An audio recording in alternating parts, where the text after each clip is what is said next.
Libro primero. Un justo. Capítulo 1. Monseñor Myriel. En 1815, Monseñor Charles Francois Bienvenu Myriel era obispo de Digne. Era un anciano de cerca de 75 años y ocupaba la sede de Digne desde 1806. Aunque este detalle no interesa en manera alguna al fondo mismo de lo que vamos a referir, quizás no será inútil, aunque no sea más que para ser exactos en todo, indicar aquí los rumores y las habladurías que habían circulado acerca de su persona, en el momento en que llegó a la diócesis.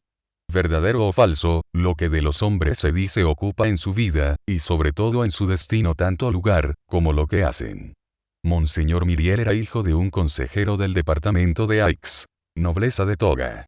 Decíase de él, que su padre, reservándole para heredar su puesto, lo había casado muy pronto, a los 18 o 20 años, siguiendo una costumbre muy extendida entre las familias parlamentarias. Charles Myriel, no obstante este matrimonio, había decíase dado mucho que hablar. Era de buena presencia, aunque de estatura pequeña, elegante, gracioso, inteligente. Toda la primera parte de su vida había sido dada al mundo y a las galanterías. Sobrevino la revolución, precipitáronse los sucesos. Las familias parlamentarias, diezmadas, perseguidas, acosadas, se dispersaron, y el señor Charles Myriel, en los primeros días de la revolución, emigró a Italia. Su mujer murió allí de una enfermedad del pecho, de la que estaba atacada hacía largo tiempo. No tenían hijos. ¿Qué pasó, después, en el destino del señor Myriel?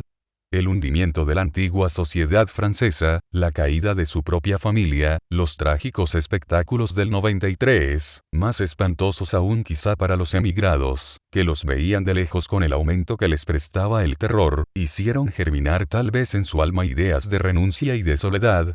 En medio de las distracciones y de los afectos que ocupaban su vida, fue súbitamente herido por uno de estos golpes misteriosos y terribles que algunas veces llegan a derribar, lacerándole el corazón, al hombre a quien las catástrofes públicas no conmoverían, si lo hiriesen en su existencia o en su hacienda. Nadie hubiera podido decirlo. Solo se sabía que, a su vuelta de Italia, era sacerdote. En 1804, el señor Myriel era cura párroco de Brignoles. Era ya anciano y vivía en un absoluto retiro. Hacia la época de la coronación, un pequeño asunto de su parroquia, no se sabe a punto fijo cuál, lo llevó a París. Entre otras personas poderosas, fue a solicitar amparo para sus feligreses al cardenal Fesch. Un día en que el emperador fue a visitar a su tío, el digno párroco, que esperaba en la antecámara, se halló al paso de su majestad. Napoleón, viéndose observado con cierta curiosidad por aquel anciano, se volvió y preguntó bruscamente: ¿Quién es este buen hombre que me mira? Señor, dijo el señor Myriel, vos miráis a un buen hombre, y yo miro a un gran hombre. Cada uno de nosotros puede dar su provecho. Aquella misma noche, el emperador preguntó al cardenal el nombre de aquel cura y, algún tiempo después, el señor Myriel quedó sorprendido al enterarse de que había sido nombrado obispo de Digne.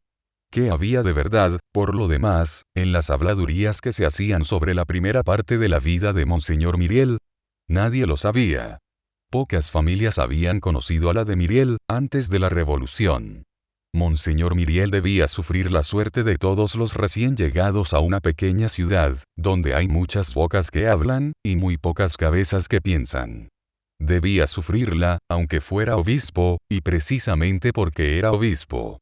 Pero, después de todo, las habladurías, en las que se mezclaba su nombre, no eran más que habladurías, ruido, frases, palabras.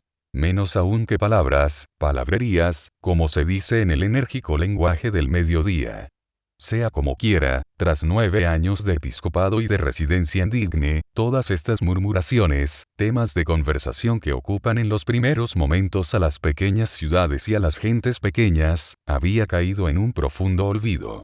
Nadie se hubiera atrevido a hablar de ellas, nadie hubiera osado ni siquiera recordarlas. Monseñor Myriel había llegado a Digne acompañado de una solterona, la señorita Baptistine, que era su hermana y contaba 10 años menos que él.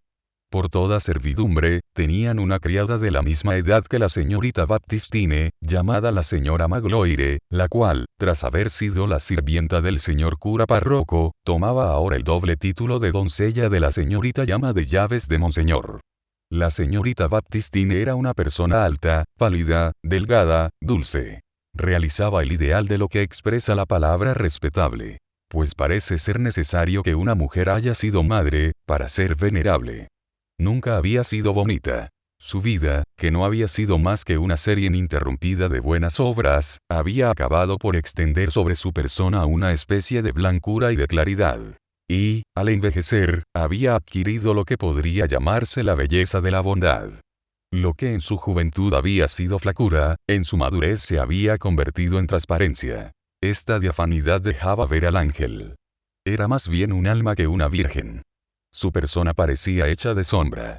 Apenas tenía bastante cuerpo para que en él hubiera un sexo. Un poco de materia que contenía un resplandor. Unos grandes ojos, siempre bajos. Un pretexto para que un alma permaneciese en la tierra. La señora Magloire era una viejecilla blanca, gorda, repleta, afanosa, siempre sofocada. Primero a causa de su actividad, luego a causa de su asma. A su llegada, instalaron a Monseñor Myriel en su palacio episcopal, con los honores dispuestos por los decretos imperiales, que clasifican al obispo inmediatamente después del mariscal de campo. El alcalde y el presidente le hicieron la primera visita, y él, por su parte, hizo la primera al general y al prefecto.